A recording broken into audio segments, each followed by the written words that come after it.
Howdy folks, Foster Kinn here. So in this video, I'm going to tell you about the time I met the Master Panhandler, maybe the greatest panhandler in the world. I am not joking. Stick around.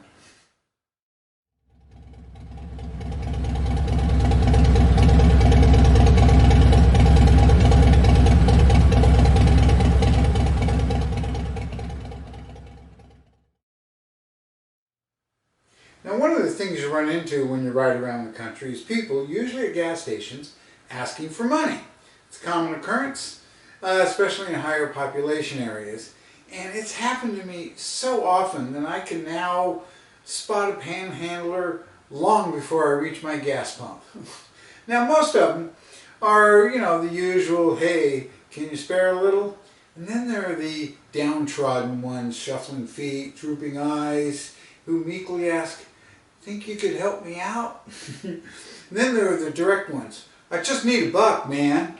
And then the conversational ones. Boy, the economy is really bad.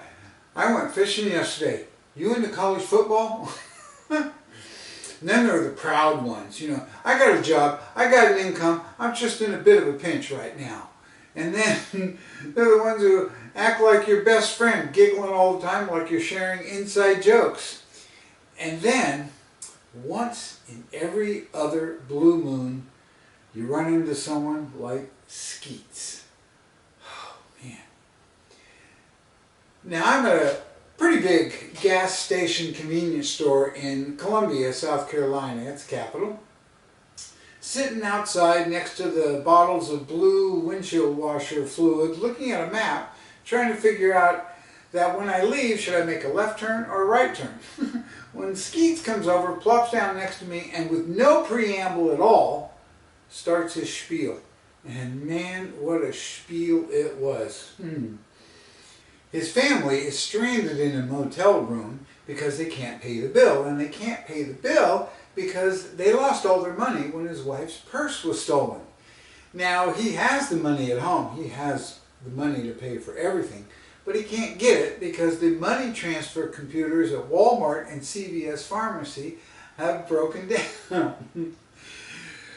To make matters worse, his wife is pregnant, she has a broken leg, and is in deep despair from her sister dying the week before. And that's why they need the money, so they can pay the motel bill and get to the funeral on time. They have 4 kids. The youngest one's got that autism thing, And he just wants to be a daddy they can rely on and be proud of. The travails of this poor man, the worry in his eyes, the anguish in his voice. The thing is, Skeetz's diction is perfect. There's no hesitation in his delivery. His hand gestures are classic. Now, he is not asking for money. No. He is the Anthony Hopkins of the panhandling world, giving an Oscar-worthy performance of a narration so creative it would humble Shakespeare. I mean, he was so good, I couldn't stop myself from giving him some cash. So that's it. That's my story about the Master Panhandler Skeetz. Subscribe to my channel, go to my website, fosterkinn.com, and buy my books. They're great. You'll love them. All sorts of anecdotes like this in them. And but most importantly, ride big, ride long, and ride free.